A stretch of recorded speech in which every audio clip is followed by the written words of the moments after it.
Good, good. So we started a couple of weeks ago, we started kind of walking through this process of getting you in either in line or back in line or to the table for the first time, whatever it is, to try to set up your real estate business. We started back with setting your own goals. We talked about putting together your own database, your own list of sphere of influence, your center of influence people. Hopefully you've done some of those kind of things. We talked about working with seller and doing the seller's pre-qualification and listing agreement and things. And then last week we talked about working with buyers and showing property and things. And that brings us to where we are today. And we've covered this a few different times in various classes, but not everybody gets it every time, and I understand, and sometimes we need a little bit of a review. But today we're going to go through the residential purchase agreement as you see it on your screen. And we're just going to kind of walk through this the same way that you'll walk through it with your potential buyers, you know. So we went out and showed them property last week, and now they're ready to write an offer, which is exciting. This is also where the rubber kind of meets the road, so to speak. Now we're actually putting something in a contract. We actually are trying to get something put together that is going to work for the buyer and be appealing to a seller. And those are the things that we're trying to justify in our minds, because sometimes you've heard the words highest and best and all of those kinds of things in your real estate life, or even when you were studying real estate and things. And highest and best does not always mean the highest price.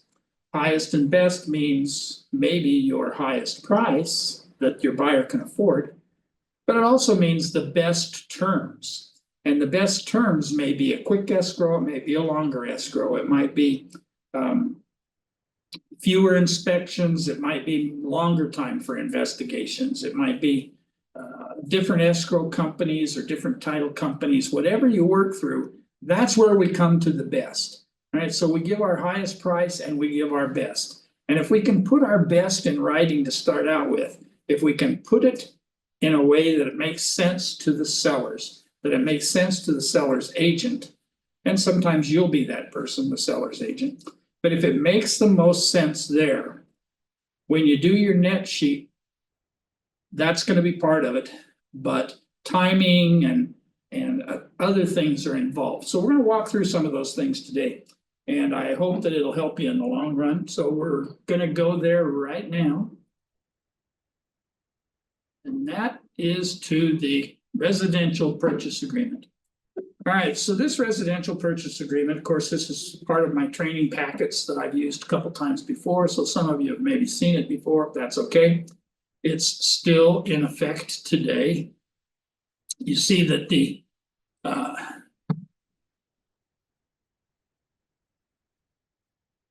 okay, I lied to you. The wrong one got uploaded.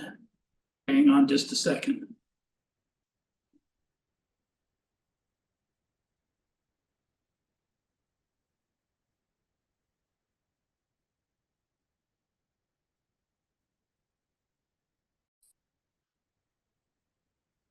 All right, so today we are going to talk about the California Residential Purchase Agreement. And we're going to go into some detail on it. People continue to have questions about it, which is good. I'm glad you have questions. That means that you're at least looking at them and things. So anyway, so we're going to just kind of start this from the first. There's some people on here that are new and haven't been through one before. There's some people that are just getting back in the business. This is a complete change for anybody who's been out of it for more than a couple of years and coming back. But this is today's agreement. So California Residential Purchase Agreement, and it says on here, and joint escrow instructions. Now that's not a change, but I just want to explain that for a minute. Throughout this contract, throughout this agreement, you will see several things that actually will be identified when we get to the escrow part of it. The escrow is responsible for some of this. Escrow is not responsible for all of it. They are responsible for the time, terms, and compensation, and those adjusted items. They are not responsible for the contingencies that are in here. So it's important to keep that in mind as you go through this, that the contingencies escrow doesn't care about. Doesn't do any good to call them and find out if the termite inspection's been done. Because that's up to you, or that's up to the other agent, depending on the case may be, and so on and so forth. But anyway, so this is joint escrow instructions. They do their instructions right off of this agreement. They don't make any changes that we haven't told them in writing to make. The date this was prepared, December 27th, 2024. You can prepare these at any time. If I were gonna go show property this weekend or show a specific property to a client, or a client like one this weekend, and they think they're gonna write an offer, but they need to check with somebody. And I put the thing together today, but we're not actually gonna meet until Wednesday or something. That doesn't matter. This is the date it's prepared. This is also the date that you're gonna refer to, not to get your inspections and your contingencies taken care of. But the date that it's the only date that CAR zip forms has in its record, because it doesn't know when this is signed or anything. It only knows when it was prepared. So you may have an offsetting date there. That's okay. It doesn't matter. You can prepare it whenever. This is an offer from Ima Lerman. That's the buyer. The property to be acquired is 54321 Banana Peel Way, situated in Canyon Lake City, Riverside County, zip code 92562. Assessor's parcel number. And we always put that in there. That comes from a couple of different places. It comes from the MLS, if the other agent did their job correctly, or it comes from a property profile that we look up ourselves. So anyway, make sure that we have all of those things in here. Notice it says on here, postal mailing address may be different from city jurisdiction. Buyers advised to investigate. So if these numbers are different, or if this is different than the house they think they're getting, then obviously that puts it in the buyer's hands to try to make sure that they're buying the right property. But it also is in our hands to make sure that the buyer we're working with is getting the right property.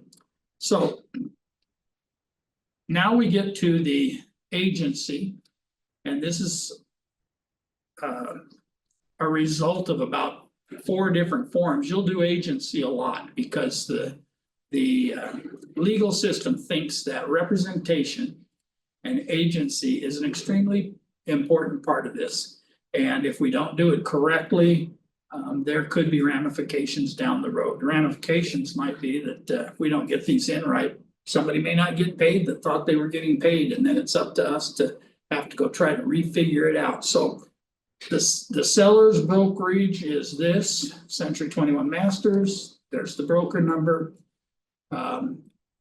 And it says Terry Ryan, but then you look down here and it says the buyer's broker firm is Jackie Barndollar. And the reason it's dual agency at that point is because in reality, even though we are representing Century 21 Masters, Century 21 Masters and Randy Thompson are actually the ones that own not just the brokerage, but they own the listing or they own the sale. So it's Century 21 Masters is on both of these. So we are representing both buyer and seller. Hope that makes sense to you. It does say down here that more than one brokerage represents. That happens occasionally. That's not a real often type thing, but it does happen. And generally when it happens, it's because an agent that's representing one side or the other is from out of the area, but they still want involvement in the contract. Maybe they're selling their sister's house or something, and they still want involvement in the contract. And so they may be more than just a referral agent. They may be an actual agent that is pushing paperwork through and things like that. You have to make those determinations at the time. Agent can call you from, I don't know, Sonoma or something and say that they have a buyer that wants to work on property down here, but it happens, or look for property down here, but it happens to be their sister. And their sister feels more comfortable writing things with them. And so perhaps it's not a referral thing. We'd like it to be a referral thing and just put it all in our hands. But it's not always. So it gives you an opportunity to have more than one broker represented. And we need to let people know that. It's a disclosure item at that point in time, that we let people know that there's another broker involved. A form will automatically download when you check this box, and it is called the ABA, which is, as you might expect, additional broker acknowledgement. And that just re-identifies the other broker. Rather than just checking this box, it would have a name and an office that they work for and contact information and those kind of things. So anyway, does happen. It doesn't happen often. Potentially competing buyers and sellers. This is automatically checked. It's one of the initial disclosures that comes down with the contract when you download the RPA. RPA is the residential purchase agreement, so I'll refer to it as the RPA most of the time during this conversation. So possible representation of more than one buyer or seller. And that is downloaded, as I said, when you download the RPA, this gets downloaded as well automatically, and it's checked automatically. And it just indicates to people that I may have more than one buyer that's interested in this house.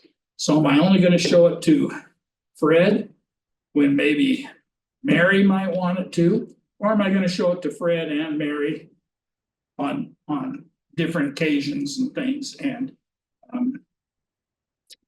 maybe writing an offer for more than one person? It doesn't happen again. It's not one of those things that happens all the time, but legal felt like it needed to be squeezed in there to make sure that people knew that was a possibility. Okay, so here we run into number 3. This is the big paragraph, paragraph number 3, terms and purchase and allocation of cost. So this reiterates the contractual terms of the agreement. And notice it says on here, this form is 17 pages. The parties are advised to read all 17. So it is a lengthy contract. A lot of it is terms, which we're going to hit here in paragraph 3. But then a lot of it, as we get further on, has to do with definitions and what things mean. So it's a good place to go if a buyer you're writing an offer for a buyer and they say, well, what do you mean by this? Well, this refers to a paragraph later on, and you can go to that paragraph and find out what it means if you don't know the answer. And it doesn't hurt to do that. You don't give them an answer that's incorrect. Don't hesitate to say, well, I'll tell you what, let's just go to 5A and find out what that means, and you can go find it out. All right, so let's start with the contract itself. Contract itself starts with a purchase price, $750,000. If it happens to be all cash, we indicate that by checking this box. If it's not checked, then the presumption is that there's going to be a loan, and that is the case. Close of escrow to occur 40 days after acceptance. That's not a magic number. We have them close in 21 days. We have them closed in 60 days. We have them closed all over in the middle of all of that stuff. If you work with your lender or your buyer's lender closely, you can ask them how long do they think it'll take to close the loan. And they'll give you an optimistic date. And then you add a few days to it and you come up with a date that you're going to close escrow. Or perhaps there's another reason that you're putting a date on here. Maybe it has to do with the sale of another property. Maybe it has to do with the property that they're moving into being completed on such and such a day. So their close of escrow on the other side is different. So there are things that could enter into it that might make this different, but close of escrow is 40 days in this case. Expiration of offer. Default is 3 calendar days. Notice it says calendar days. That's why I stopped the cursor there. Calendar days just means that Saturdays and Sundays and holidays and all that stuff is included. Later on here, we're gonna hit business days. Business days is actually the days that their business is opened, or the business of the bank or whoever. But in this case, it's calendar days. I present the offer on Friday. And if I don't receive an answer back by Monday, then I have the right to accept other offers, or to offer on other properties and things. If I'm a buyer that's anxious to get something and I've got 2 or 3 properties in mind, then this one's in effect for 3 calendar days, and there's no recourse if you hit that 3 days and do not receive a response from the seller. Initial deposit. This is the EMD, earnest money deposit. That's the initial deposit amount. In this case, we put $15,000. Again, there's no magic number to that. It's kind of like escrow. The magic number on this could be $1. I mean, if the seller was willing to accept it for that, it's the seller's agreement, it's not us. Now, obviously, that doesn't look very good. And from a standpoint of an agent writing an offer, what I'm trying to accomplish is I'm trying to make sure that they have enough skin in the game, so to speak, at that point in time, that shows that they not only really want the property, but also that they maybe have enough money to cover their closing costs and things. Because I know that if they're getting a loan, and in this case they are, because we didn't check that all cash box, that they are getting a loan.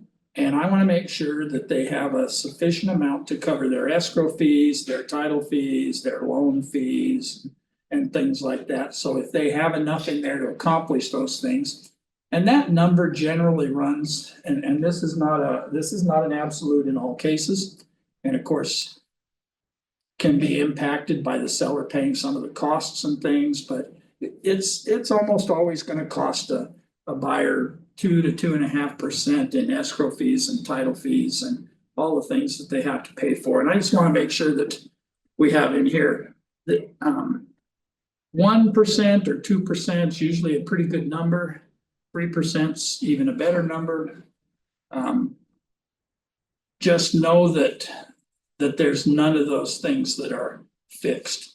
And what happens here, it's got this little statement under here that says percentage number above is for calculation purposes only, and it's not a contractual term.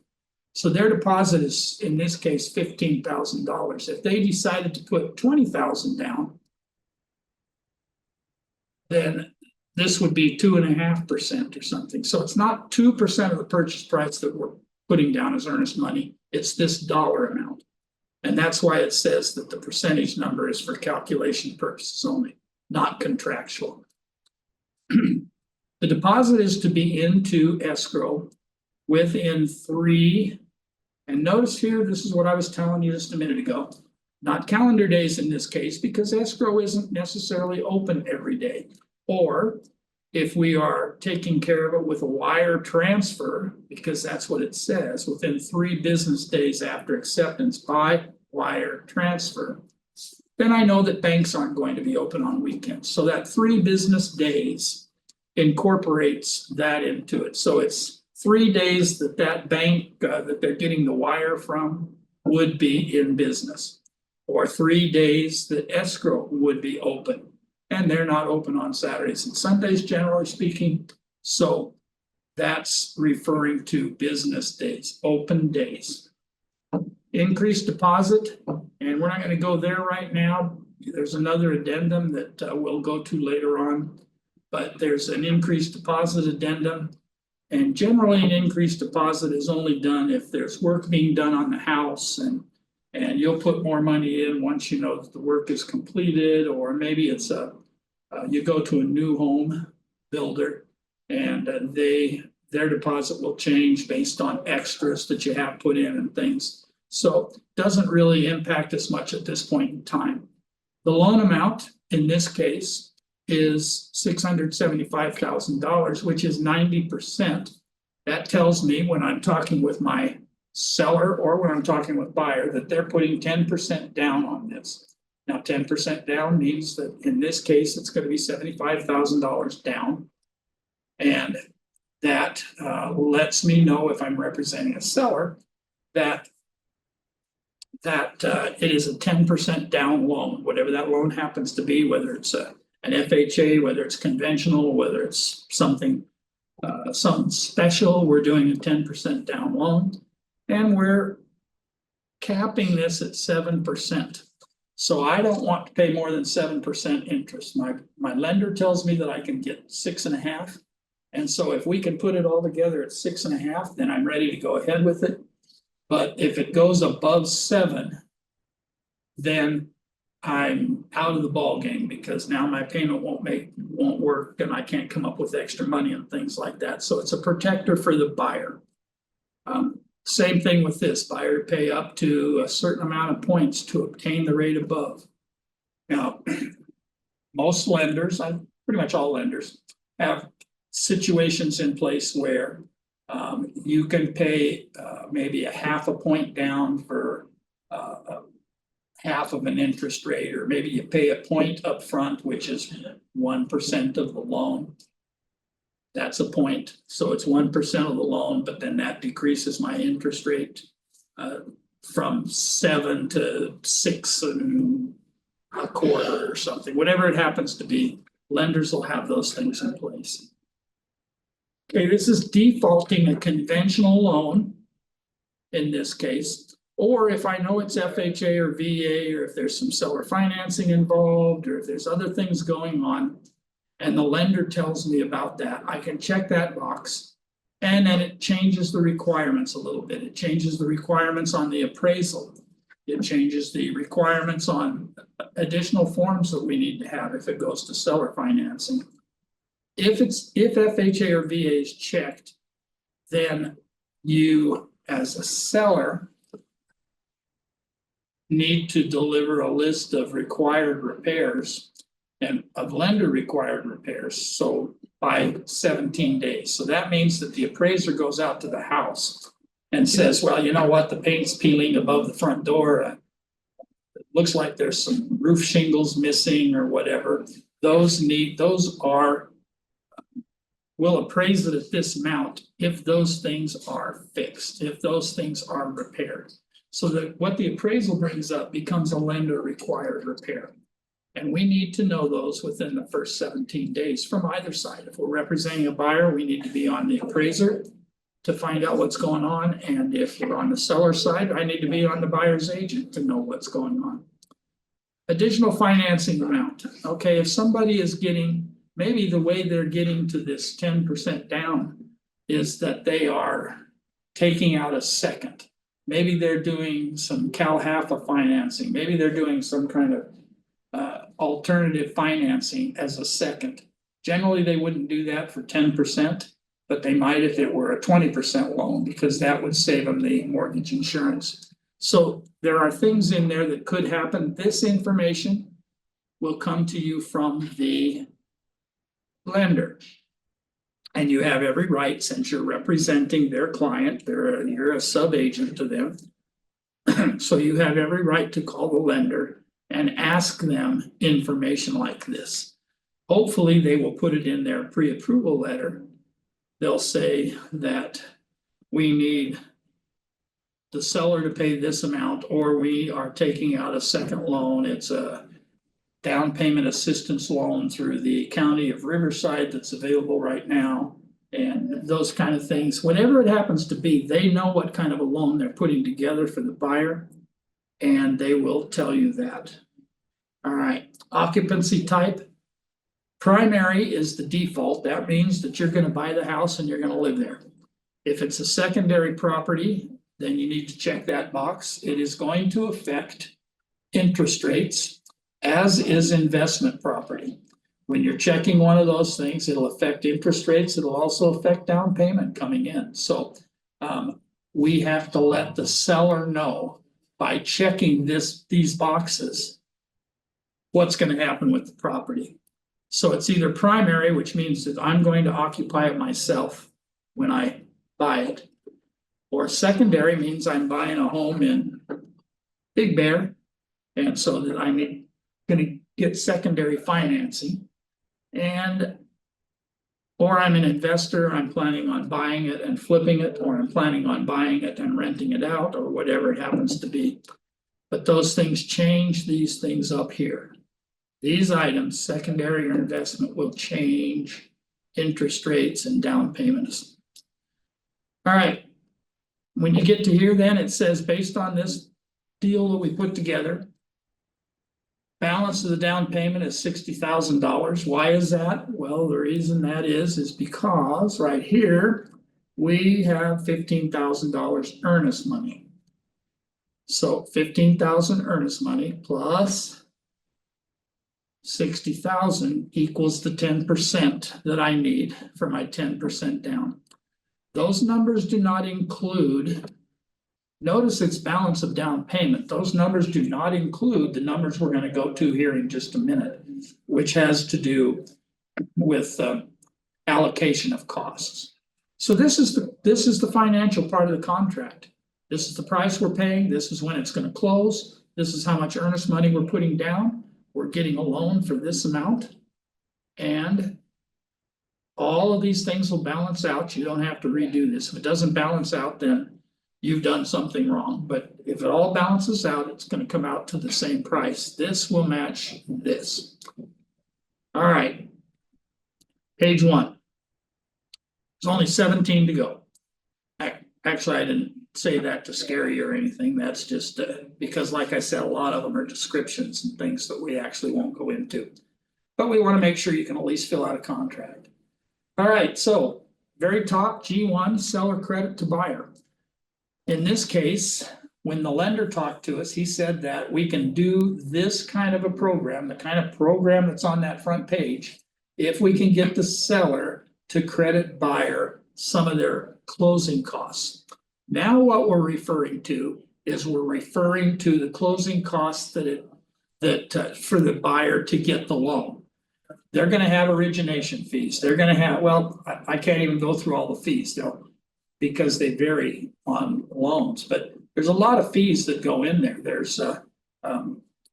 There's fees for like documents, providing the documents. There's fees for notary. There's fees for who knows whatever. There's a lot of fees that go into it. So that is in addition to the down payment that the people are putting. That's not part of that down payment. That $75,000 down payment is what created a 10% down loan. If they have other costs that they need taken care of, we request it here.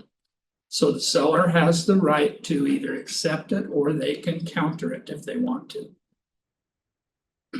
This next part, okay, this used to be, and we won't go through it too heavily because the used to be doesn't matter anymore. But for those of you that have been around for a couple of months, we had an SPBB, and that was a seller payment to buyer's broker.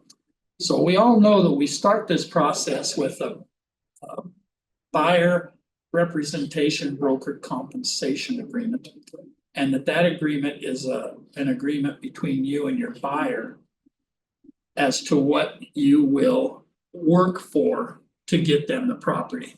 Maybe that's 2%, maybe it's 3%, maybe it's 2.5%, maybe it's whatever. But what I'm going to do as a representative of the buyer is going to try to get the seller to pay their part of the commission. Notice this says exactly that. Seller payment for buyer's obligation to compensate buyer's broker.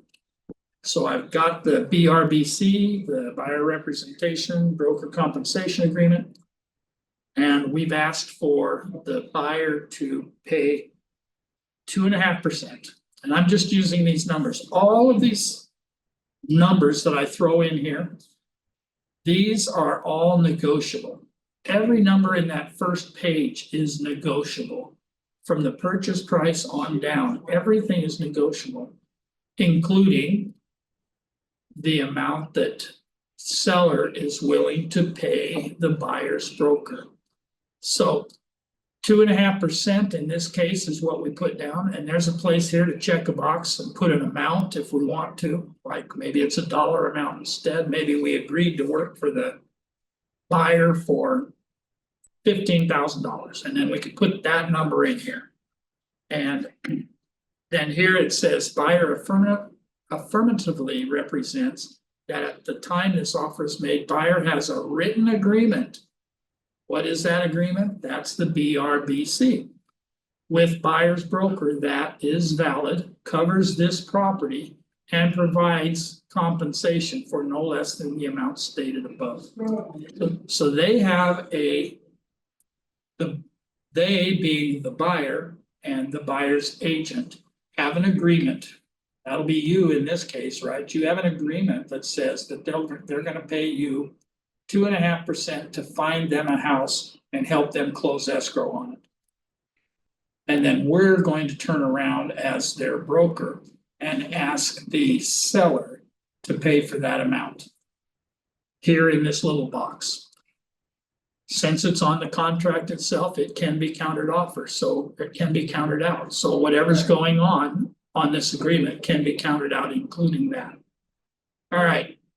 Verification of all cash sufficient to funds. So if we had checked that cash box, then it's up to us to verify that they have the cash to close. And it's going to be, if that cash box were checked, it's going to be $750,000 plus closing costs. So you're going to have them show to you either a bank statement or multiple bank statements that have that much money available, or a maybe an IRA, some kind of retirement account that they're going to dip into. Whatever the case is, we need to have them, if it's an all cash deal, we need to have them prove to us that they have enough cash to close that.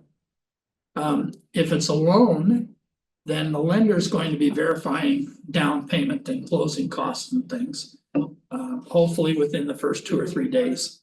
If I were writing an offer, and in this case I did, but if I were writing an offer, what I would do is I would verify those costs up front, and that would be part of the purchase agreement that I send to the other agent. They would all be part of there so that they had it in front of them, so that they know that we'd already verified funds and things. But it does say here, it's either attached to the offer or 3 days after acceptance. Like I said, I like to attach it to the offer because it erases any question right then. Verification of the loan application. So attached to the offer is probably going to be a pre-approval letter or a pre-qualification. That's probably what I'm going to be checking over here, or a fully written pre-approval. And fully underwritten basically means that those people are they've already had their verification of employment, they have their verification of income, they have their cash in the bank, they have all of their things. Maybe they've purchased or tried to purchase another house, and for some reason on the seller side it fell out at the last minute, or maybe the buyer decided they needed too many repairs done.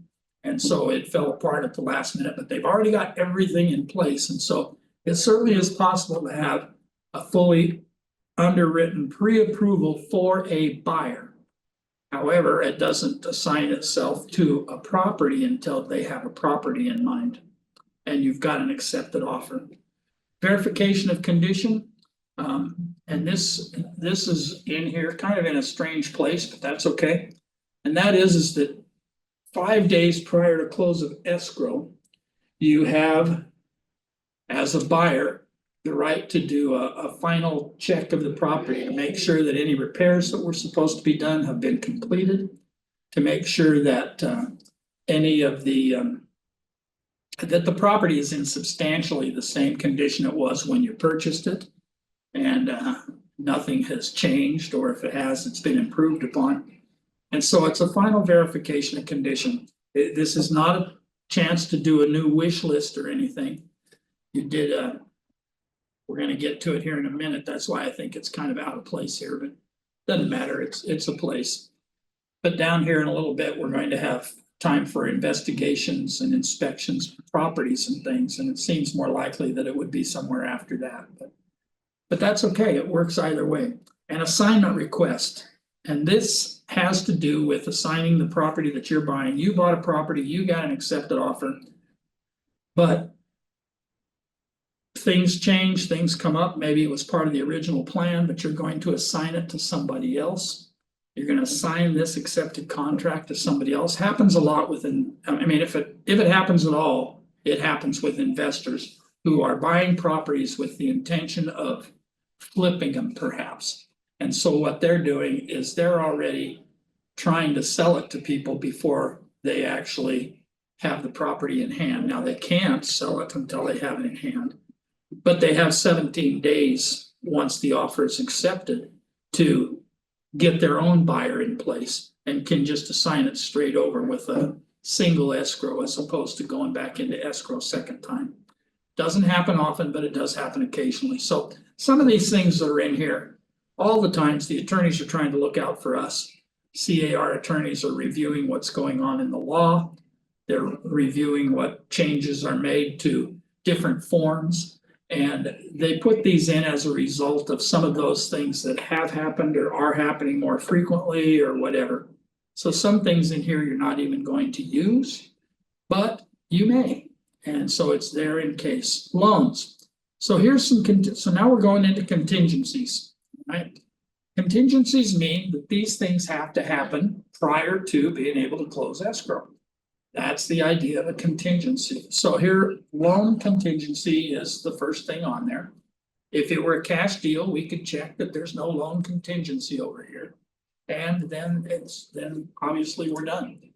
But the loan contingency, and this, it doesn't say it on here. I'm not sure why it would be a good idea to put business in here.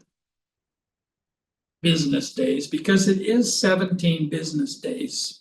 Why? Because we're dealing with a lender who perhaps is a bank or whatever. And so 17 business days for them is not going to include most weekends. It's certainly not going to include holidays. I was talking to one of our escrow gals this morning to see if she had anything closing. And she says, well, I have one that I'm just waiting for funding, but we won't get funded today because it's Martin Luther King Day. And so banks and everything are closed. So today is not a business day. We can't get any business done if a bank is involved. And when there's a loan, then generally speaking, there's a lender or a bank or somebody who is involved. So that day, that 17 days is 17 actual business days. Appraisal contingency. And we're trying to get a minimum purchase price of $750,000, aren't we? Because $750,000 is what the loan is written on. We're not trying to get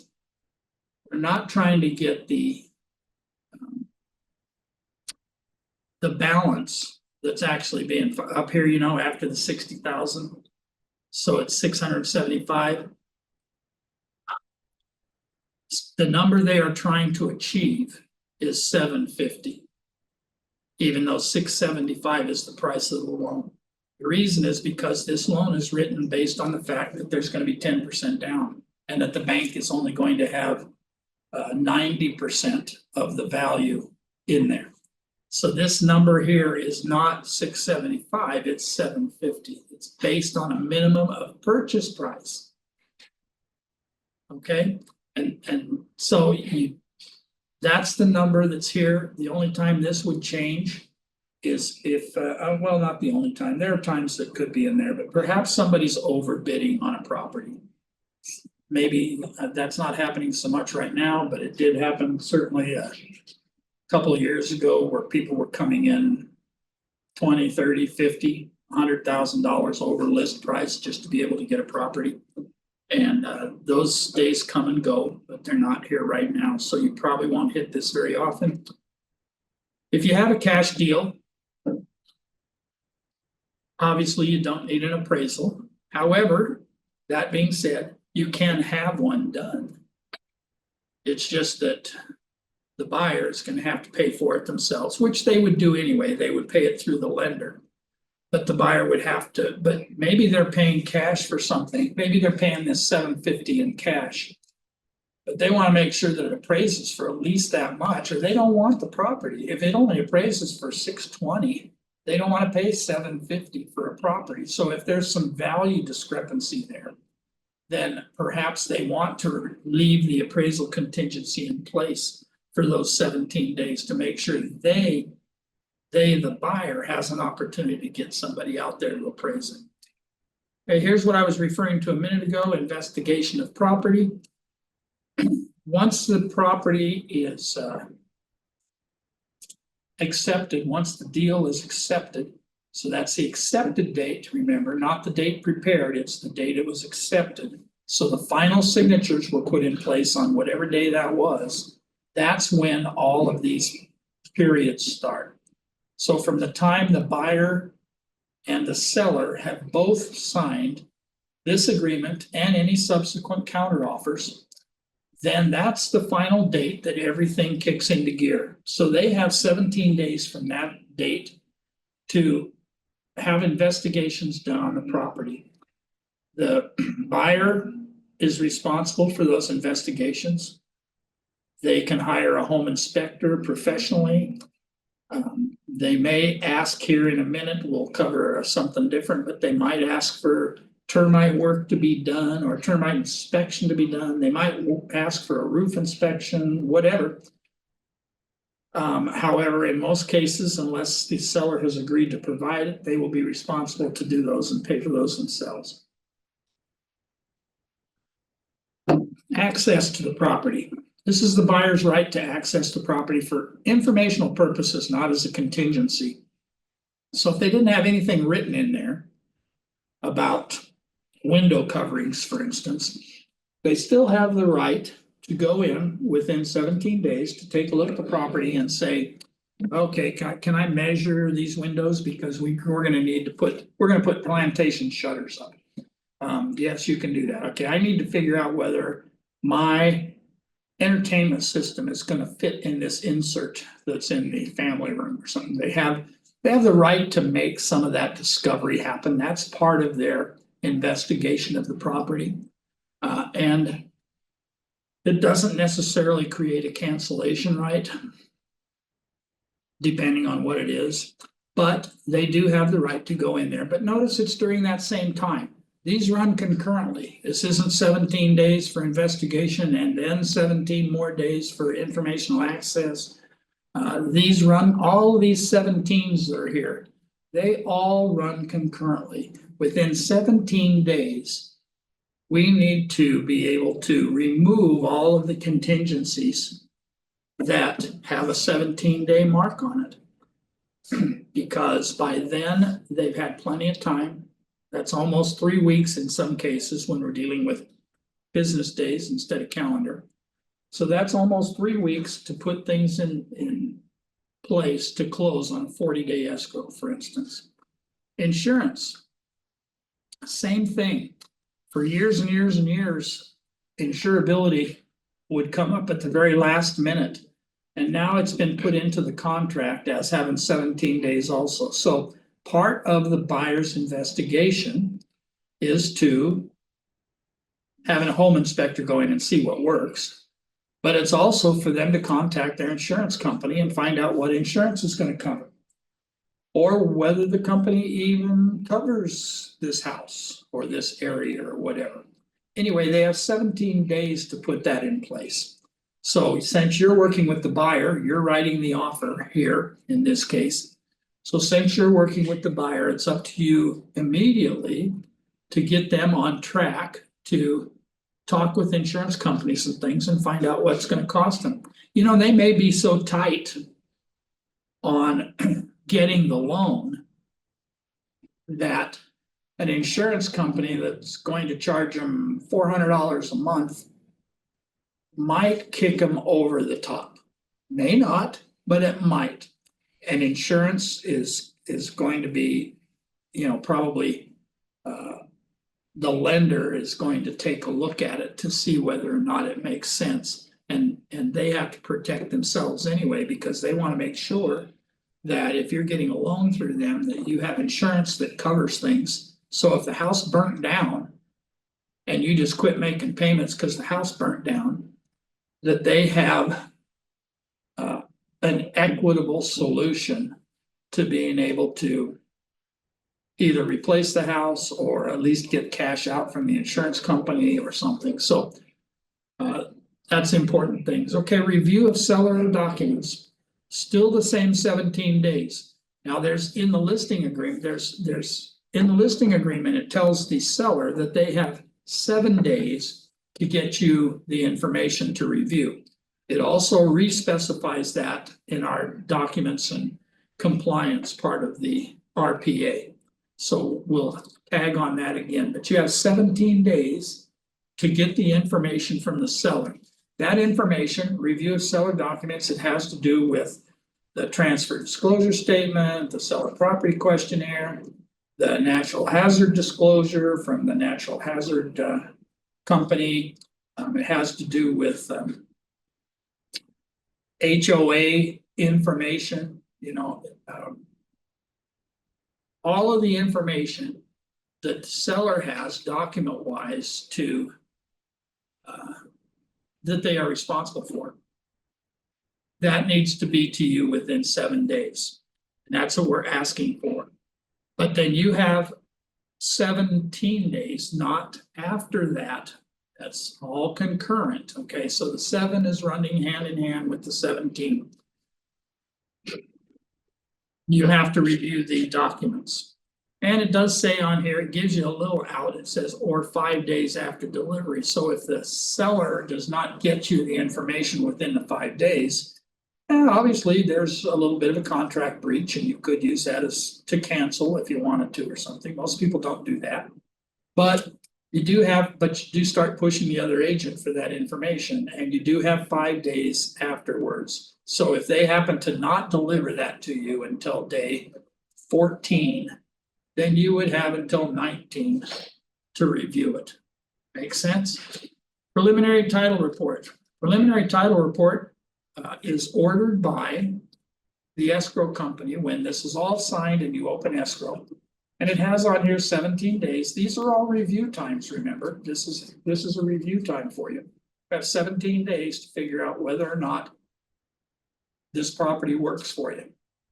Preliminary title report discloses a couple of different things, a lot of different things actually. It just gives you a legal description of the property, so if you needed to go out and figure out where the property boundaries were, you probably could. Or at least a surveyor could from the information they get. It would tell you whether or not there's a whole bunch of liens against the property. Now, does that affect the buyer? It doesn't necessarily affect the buyer, but it definitely could if the seller didn't have enough money or enough proceeds to clear those liens. There may be some liens on there that are still waiting for judgments and things. Who knows what the situation is? So there may be some things there. You will have utility liens. Well, utility liens is not generally a big thing. Not a big item unless they happen to have gas lines and electric lines running through an area that you had hoped to be able to put up a barn, or you had hoped to be able to put in a swimming pool or something, because obviously that changes where you can do those things, because the utility easements that are recorded on there, they're not going to change. The gas company and the electric company and cable company, they're not going to come out there and reroute things so that you can put in a third garage or something like that. So it's important to know where those things lie. They are noted in the preliminary title report, so you can evaluate that with your buyer and decide whether or not that still works. Common interest disclosures. Common interest disclosure is generally has to do with condos or townhomes or something. And common interest basically just means that you have shared things on the property. Like, okay, this is part of an HOA. So there is a pool and there is a clubhouse, or there's a golf course, or there's whatever. Anyway, common interest. Maybe it's a park, maybe it's a walking area. Maybe something's just going on that they need to know about. Okay, so you have to disclose that to people. People have to be able to know that. Review of leased or liened items. All right, that's a biggie. Notice that it has in parentheses down there, solar panels and propane tanks. That's a couple of the main ones that we hit. Solar panels can be either a lien or it can be a lease, or it can be paid off in cash. We just need that disclosure. If it's a leased or a liened item, we need to figure out either who's going to pay for it or whether or not the buyer can assume the lease. So there are always options, but we still need to know what we're dealing with. So you have 17 days to get that information. Sale of buyer's property is not a contingency. Okay, that's the default. The property that they're buying, they don't have to sell to get it unless this box is checked. When you check this box, then the form COP, which is a contingency for the sale or purchase of replacement properties. Anyway, that form downloads and it tells the seller that you have to sell a property in order to buy theirs. And yours is already listed on the MLS, or it's already in escrow, or you're just thinking about selling it, or whatever the case may be. But it specifies what that situation is. When you're filling this out, if you have a buyer that has to sell a property in order to buy another one, then this needs to be checked, and this form will attach, and it needs to be filled out and completed just like the other forms, and becomes part of what you submit to the other agent. Okay, time of possession. Time of possession, that means when do I get it? I bought a house, I signed a loan, and finished escrow, whatever the case. So when do I get it? Well, by contract, it says upon notice of recordation. And what that is that means that it has gone to the county. The loan has been put in place, everything's put in place. Everybody's got their money except for the sellers so far. And but it has recorded on a county level. And the counties all record various times. They're usually open during business days again, so this is like a business day type of thing. But the day it records is the day that you can turn over keys, which is actually possession at that point in time, unless you have decided something else along the way. If you have decided something else along the way, then there are a couple of other forms that need to be filled out. But it's upon recordation, because now it belongs to the other people, it belongs to the new owner. So once it's recorded in the eyes of the legal system and the eyes of the county, it belongs to somebody else. Actual possession can be determined down here. If you have close of escrow date, that's nice. It closes on escrow. And so I get possession then, or 10 days after close of escrow, or 15 days after close of escrow, or whatever it happens to be, because you're giving some people some move out time or whatever.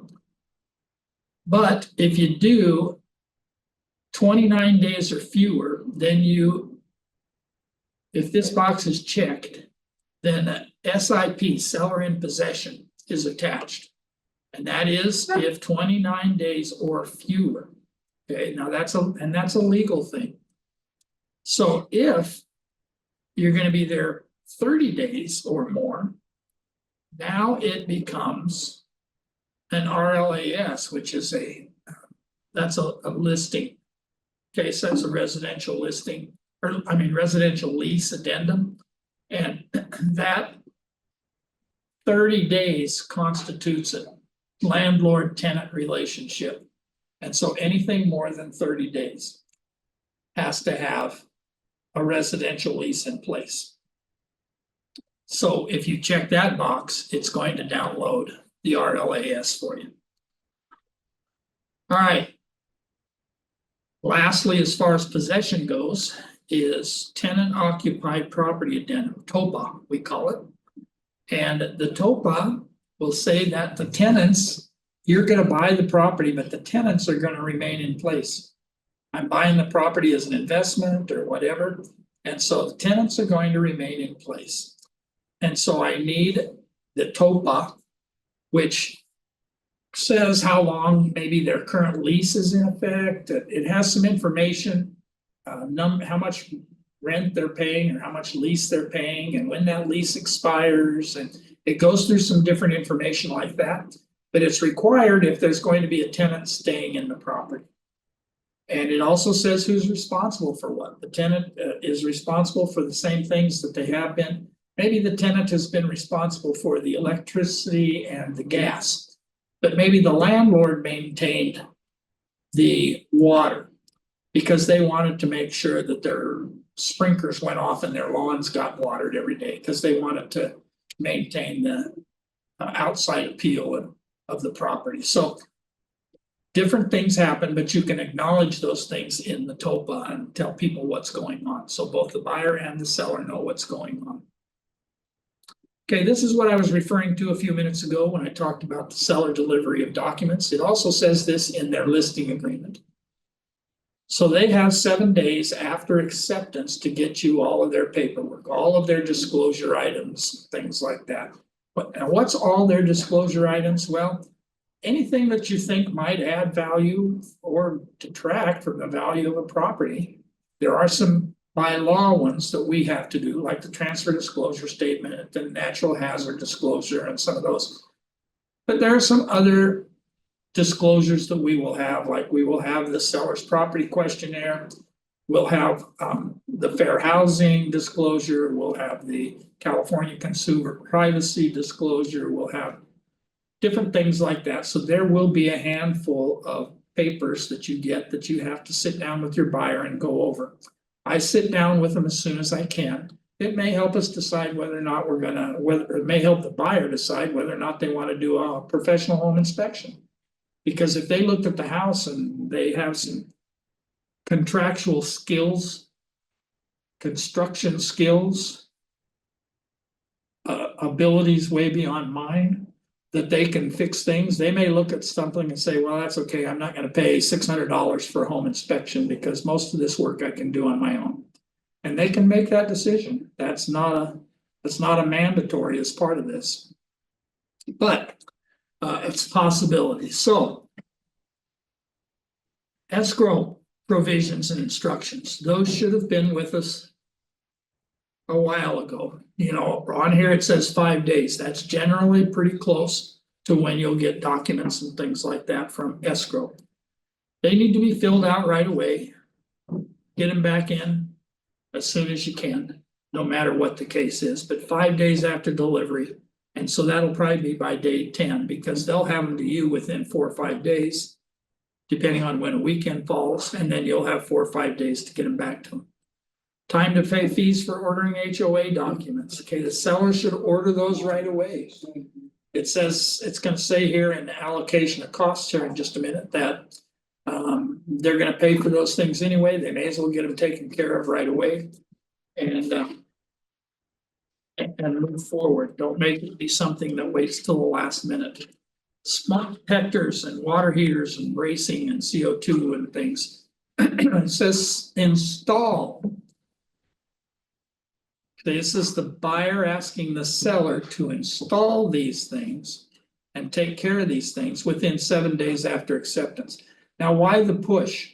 Well, the push is that if an appraiser goes out there and sees that it doesn't have a strapped water heater, it doesn't have a CO2 detector, it doesn't have working smoke alarms in all of the rooms that it needs or whatever, then he is going to put in an appraisal based on adjustments, and those adjustments are going to be to take care of some of these things. Now, that doesn't sound like a big deal, other than the fact that he charges to go back out there and make sure that those things are done.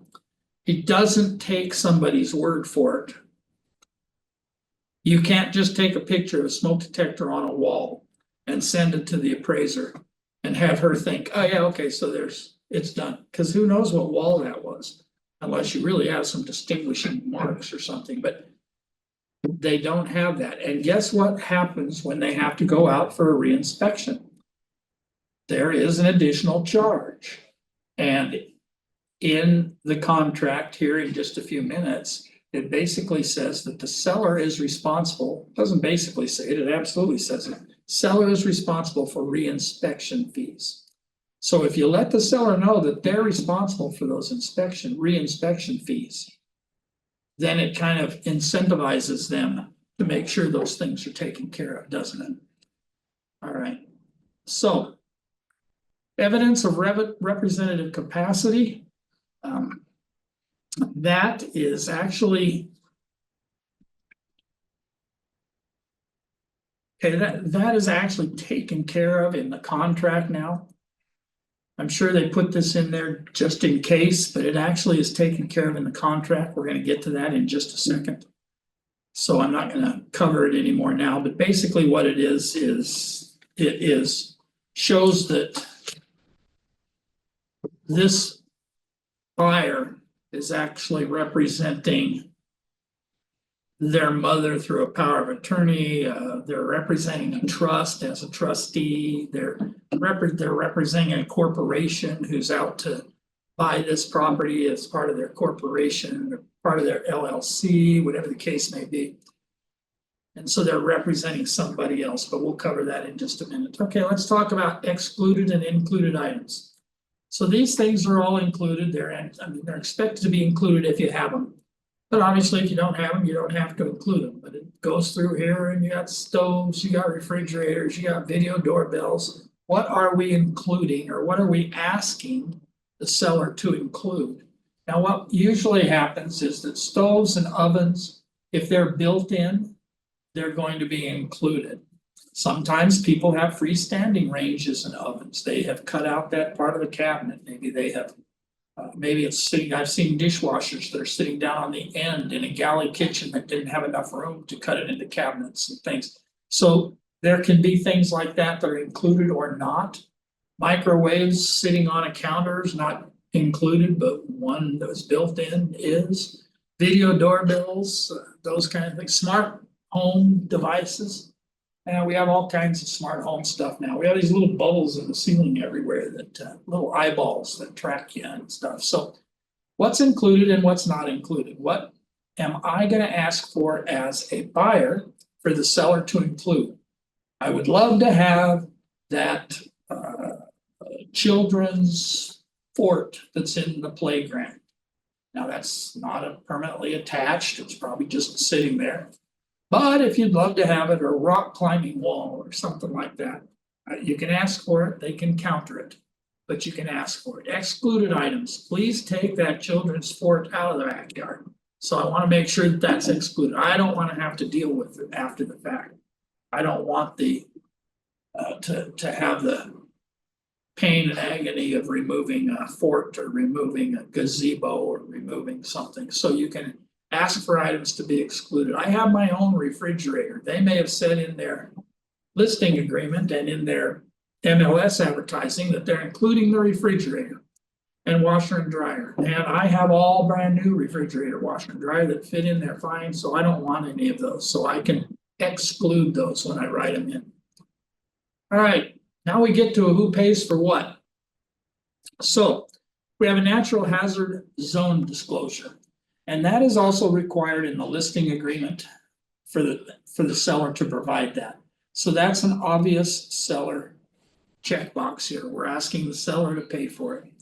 Optional wildfire disclosure report. If that's involved and if it's necessary, then we ask the seller to pay for that. Maybe there's other things going on in the property that we want reports about. Maybe I want a termite report. I can write it.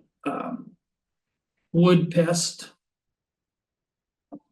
and ask the seller to pay for that. So they have not necessarily the work here, but I at least asked them to provide me a report to see if work needed to be done. I'm asking them once again, even though we talked about it just up here a minute ago, to make sure that smoke detectors and all those kind of things are where they're supposed to be. If there are government required point of sale inspections, now we have some areas that have some point of sale requirements. And it's up to you in your specific area, because we cover enough areas right now that counties and cities are different. The county of Riverside expects one thing. The county of Los Angeles expects other things. The county of San Diego expects other things. And what I mean by expects, and we'll just throw San Diego in there. But in San Diego, for instance, the point of sale, one of the things that they've had going on for a long time, which is good actually. But they've water conservancy in place. And so certain flow toilets and certain flow showers and things are involved. And so in an effort to continue, if you haven't changed out your toilet or your shower or something, then this could ask the seller to take care of any of those point of sale things. Or corrective actions that are government required. So the government requires things that maybe you have to do something to your property with regards to boundaries or fencing or easements or something else. So if those things are in place, we want a seller to pay for those. Escrow fee.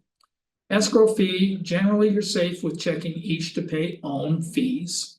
Although if you're dealing with a VA loan, then we would ask the seller to pay both because VA requires that.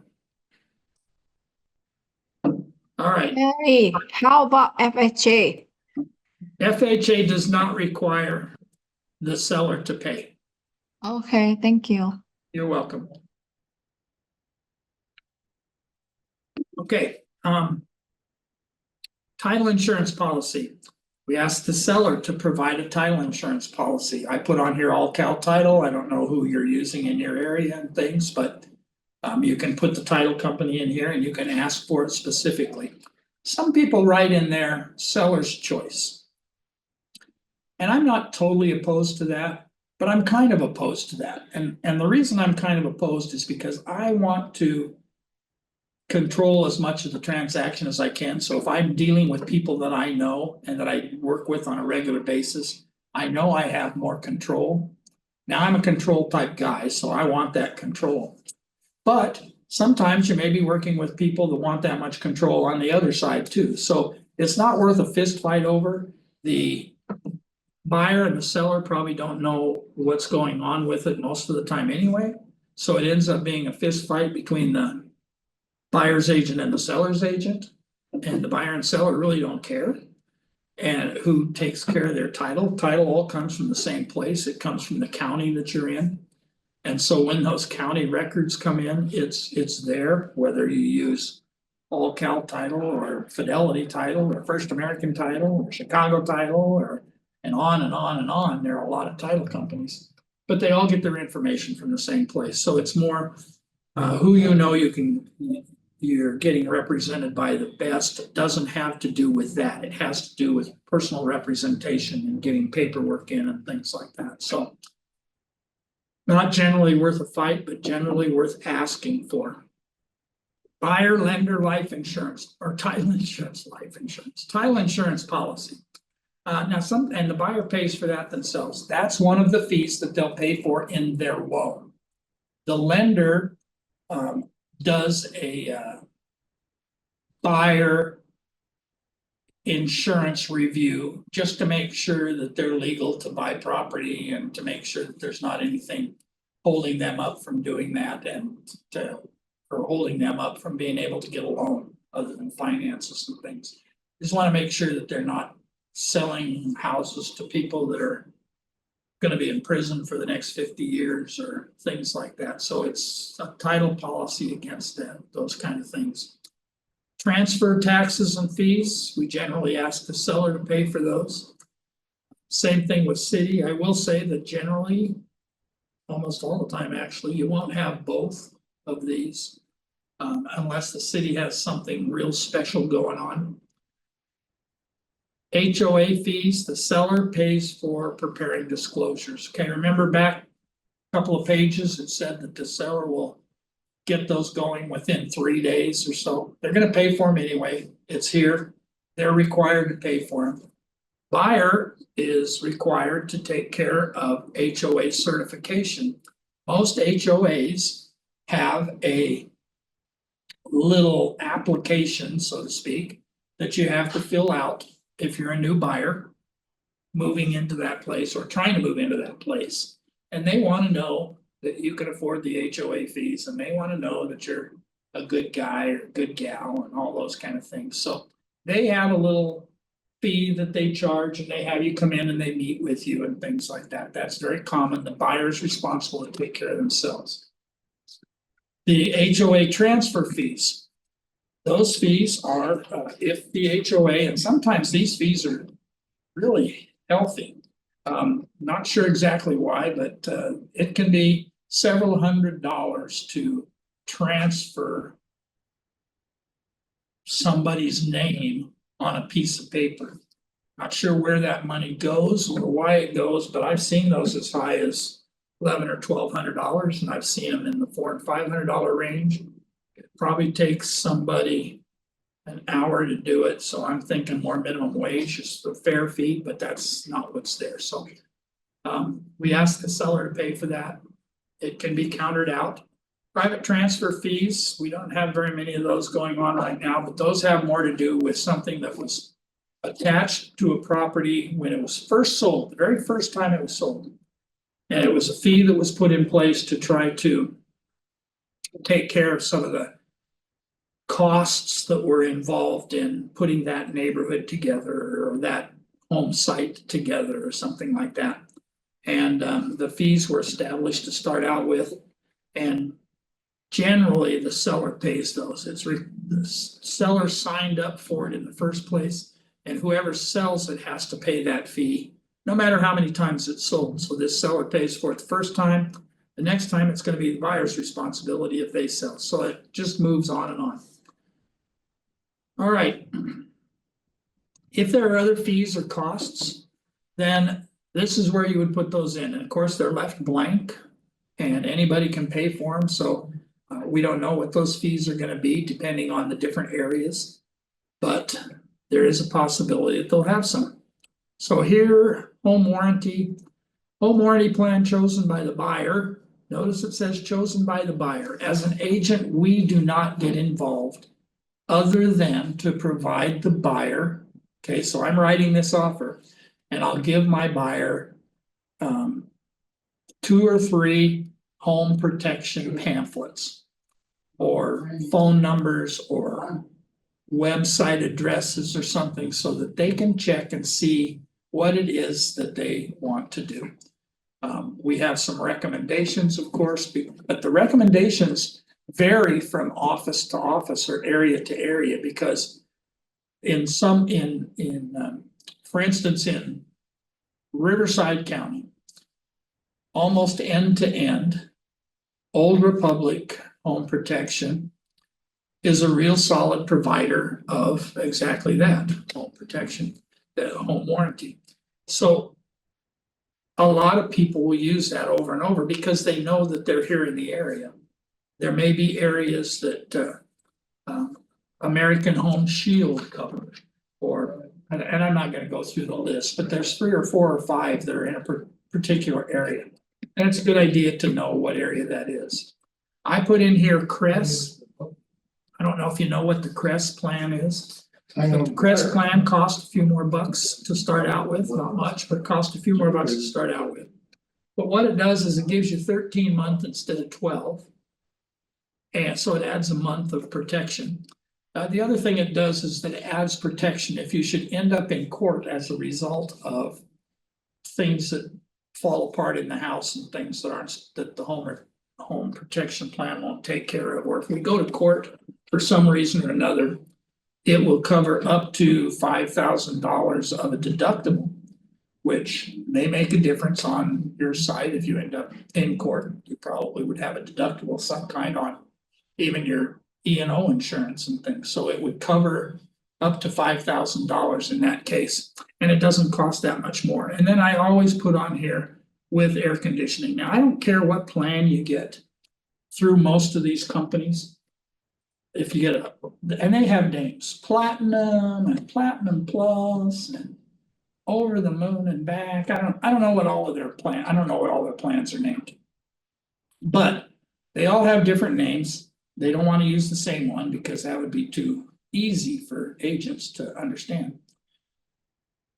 But they have all of these things that if you read them carefully, you'll see that some of them may include air conditioning, some of them don't. Air conditioning is a big thing in Southern California, you may have noticed. And it's always just nice to tag that in there if anybody ever comes back to you later on and says, hey, well, you didn't have air conditioning on your policy, so we didn't write it that way. Well, if you don't put any of this other stuff down, they're gonna give you $750 worth of whatever they want. The other thing is the buyers is trying to make this a more attractive offer. I've already asked the seller for a whole lot of things and stuff. How about if I just pay for a protection plan myself? Yes, you can do that, check buyer. Or I don't know that I really need one because I'm a contractor and I do this kind of work all the time, so I don't think there's anything I can't get fixed. Okay, that's all right. Click this box that says that you waive the home protection, home warranty plan. And so that's okay, at least you knew about it. By checking this box, it says that you waived it, which means that you knew about it because you had to know about it in order to waive it, right? All right. I'm gonna try to speed up here a little bit since we've gotten through most of the contractual things and we're actually over time, even though it took me 15 minutes to get started today. But anyway, are there any addendums that need to go with this? Do I have the TOPA? Okay, the TOPA becomes this part, it becomes part of the contract by checking this box. If this is a probate, checking this box makes it part of the agreement. Manufactured home and all of these on down, all of these down here, they all become part of the agreement if the box is checked. Other addendum, so maybe it's a backup offer. Here's an important one here that, well, they're all important in some way or another, but septic well, property monument, and propane addendum, SWPI. That says that we know that there's a septic system on the property and we would like it inspected and certified. Or there's a well, we want it inspected and we want productivity and bacterial level figured out. All right, so on the SWPI, it covers those things. But in order to make it part of the contract, you have to have that box checked. And then that makes it part of the contract. So the SWPI is part of the contract. Short sale addendum is part of the contract. Court confirmation addendum, whatever those are, we have them as part of the contract because we checked this box.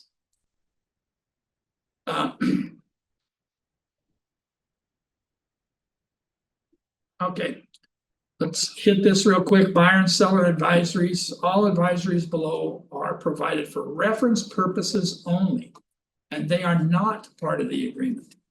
All right, so we covered those that automatically get downloaded, the buyer's investigation, because it's an advisory. It's not contractual. When they say advisory, it means that we're letting you know about it, so you can't say down the road that you didn't know. Because we have included it as part of the advisories, but it's not a contractual part of the advisory. So the wildfire disaster, it's a trust, it's an REO, which is a foreclosed property, fair housing, all of these things, they're advisories. If I want them included, if I want to make sure that my buyer knows about it and knows what they're there, well, you didn't tell me it was a short sale. Yeah, well, yes, I did. And see, we even have this box checked. And if you check that box, then the short sale advisory is going to come into play. So check the things that come into play, check the things that you want to make sure that your buyer knows.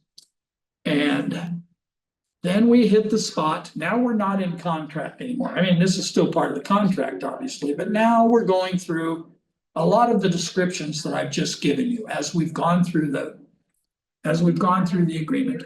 We've talked about a lot of these things. And this is just, when I told you way back here that you refer to paragraph E or something, this is where those are, okay? So these are the paragraphs. And they go through all the things that I said. Verification of down payment, written verification of buyer's down payment and closing costs within the specified time. So it's easy to understand for a buyer. So if they have any questions, and the reason it was made this 17 pages long is not because we needed extra contractual area, but we needed explanations. Partially because as agents, in general, I know you guys are the exception, but in general, we don't do a great job of explaining things. And so then things turn around on the other end and we end up in mediation or arbitration or maybe even in a lawsuit because of people saying they didn't know. Or nobody told me this, or nobody told me whatever. Well, by signing here, hopefully they acknowledge the fact that they have read and they know these things. I stopped here because this is an important thing. We run across this on a regular basis. Property shall be delivered as is, and then and so that's written into the contract. People say, well, it's an as is property. Okay, well, it's written into the contract, but there are some little caveats. As is, in its present physical condition, and notice present is in bold letters. That's not me doing anything tricky. That's on the contract itself. Present physical condition as of the date of acceptance. So I bought this property in this condition.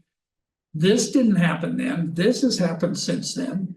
Wind is blowing the roof off. Whatever the case may be, those things change. So it's as is as of the date of acceptance. The property, including, and it throws some things in here that gets overlooked, including pool, spa, landscaping, and grounds, is to be maintained in substantially the same condition as of the date of acceptance. Except as specified in paragraph 9C. So if you go down to 9C, there's going to be some additional explanation. Seller is not responsible to repair any holes left after the removal of wall hangings, such as pictures and mirrors or TVs or something like that. And all debris, personal property not included in the sale shall be removed at close of escrow. All right. The buyer doesn't have to accept the fact that it was too inconvenient to you to move that 50-year-old tractor that doesn't work in the backyard. It's up to the seller to get it out of there. If none of that happens, if it doesn't happen within 3 days of getting written notice, the seller may have such items removed or disposed of, and they can bring legal action to try to get reasonable costs from the seller. So in bold letters, it says buyer is strongly advised to conduct investigations of the entire property in order to determine its present condition. So if you can do that yourself as a buyer, that's okay. As an agent, don't get yourself into that. All right, what I mean by that is that you aren't an expert in a lot of the things that happen in a house. You might be an expert in putting paperwork together. You might be an expert in negotiation. You might be an expert in marketing and things, but you're not expert home inspectors in most cases. You are not licensed in HVAC and electrical and plumbing and so on. So don't put yourself in a position to say, oh, well, I think that's just a this, and you can take care of that easily. Or that's nothing. That'll be covered by your home warranty. Well, you know what? If it's a pre-existing condition, there's a less than 50% chance that the home warranty is going to cover it. So don't talk about things that, the reason it puts it in this order is because we don't want you talking about things that you don't know. I won't say anything. You might know a little bit about it, but you don't want to put yourself in a position that you know anything about it. It's just better. There are times where we don't have to be that smart. In fact, being that smart means to say, oh gosh, you know what? That's something that you should have taken a look at. That's something that you should have an inspector come. That's something you should have an HVAC guy come maybe. If it's up to you, but I mean, you know, I'm not the expert. That's the key. So make sure they inspect the property, make sure they understand that as is in its present physical condition as of the date of sale. Now, obviously, we have an opportunity to make it subject to some things that were on the repair request. Maybe the home inspector came up with some things, and from there we created a repair request, and the seller agreed to take care of some of those items. And so we can look to see if it's in substantially the same condition with the items repaired that we requested and were agreed to. But that's what the as is. But they have the right to know what that is. So encourage them, encourage your buyers on the inspection period, and don't make promises that the home warranty company cannot keep. All right, we're gonna cover one last thing. And we'll see if anybody has any amazing question that I didn't answer. But let me see if I can make everybody a little sick by scrolling through this. I just want to cover this last little thingy right here. And we talked about it briefly before, and I told you that it would come up later. But that is entity buyers.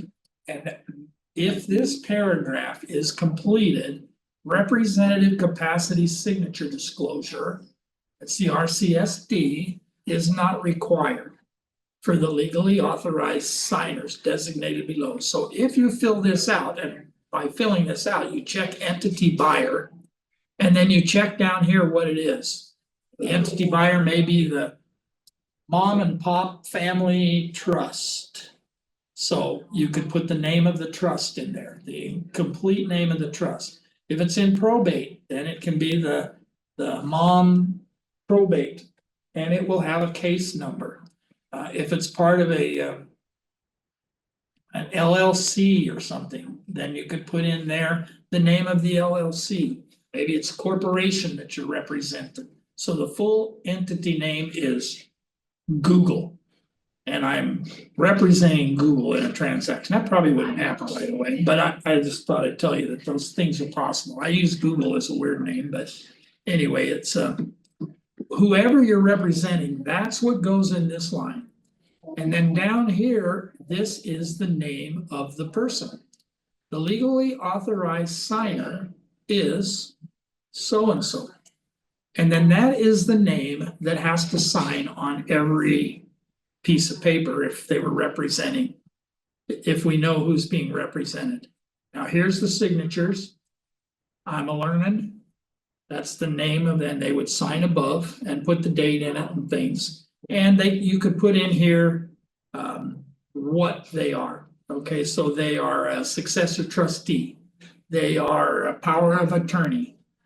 They are whatever they happen to be. You can put that in here as far as what their title is. So there you have it. We've gone through it all the way. You've gone through the RPA, Residential Purchase Agreement. Actually, California Residential Purchase Agreement. For some reason, we dropped the C. So does anybody have any questions related to what we covered today? If it's related to something else, you can call me on the phone afterwards and I'll be glad to talk with you. But for today, we covered the RPA and that was our intent. Sorry a little bit for the delay. I'm going to stop recording.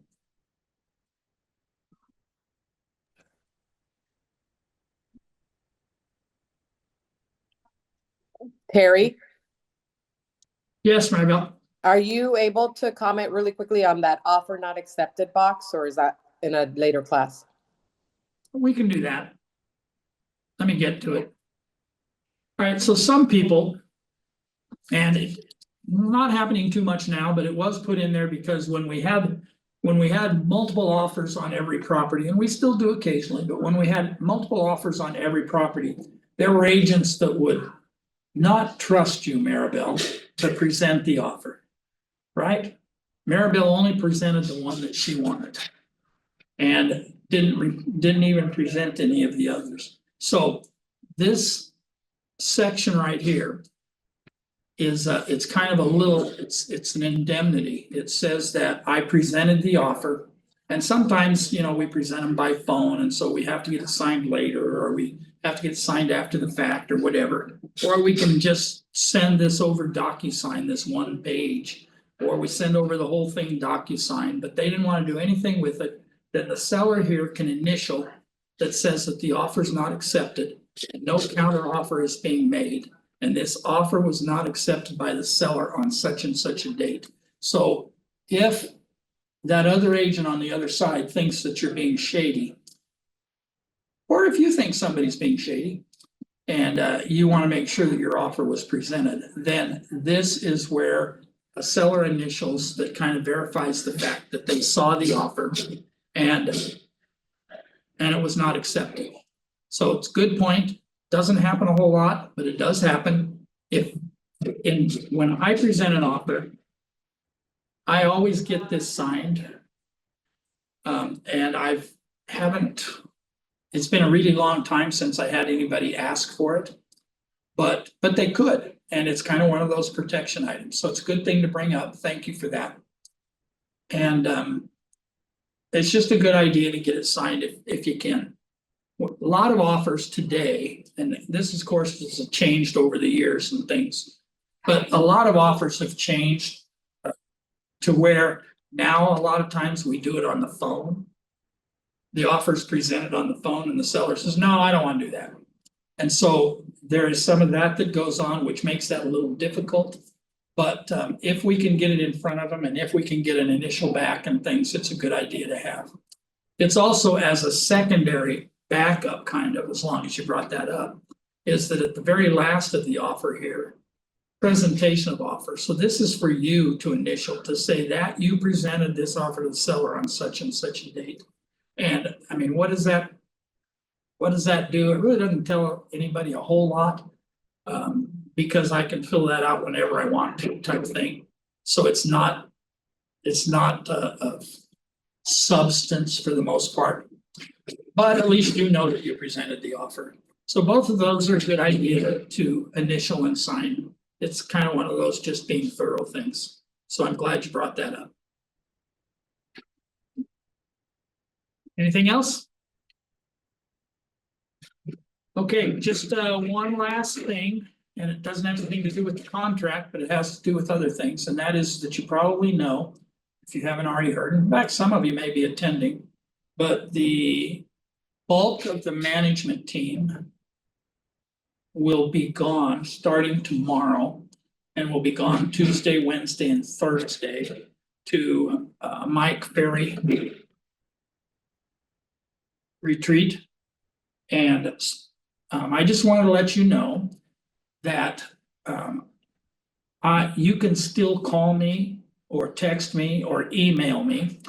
It's just that the response may not be as quick as it is some other times, because obviously if I'm sitting in seminar, nobody's going to be jumping up to run and answer phone calls and things like that. We're into the seminar, but we do have a couple of breaks a day plus lunch. And then the day ends by about 4:30 or so. And after 4:30, I'll answer emails and things. So just keep that in mind. If you have anything going on, I want to take care of you. I want to make sure that you don't have unanswered questions. And I want to make sure that we take care of problems before they're real problems or before they're big problems, if we can. So don't hesitate to call or text or something, and I'll get to you on my next available time slot. So other than that, have a good time hanging around here, or a good time if you go over and see Mike and all of the kids. So talk to you soon. Have a good day. Thank you, Terry. You betcha. Thank you, Terry. Thank you, Terry. Thank you. Have a good day. Have a great day, everyone.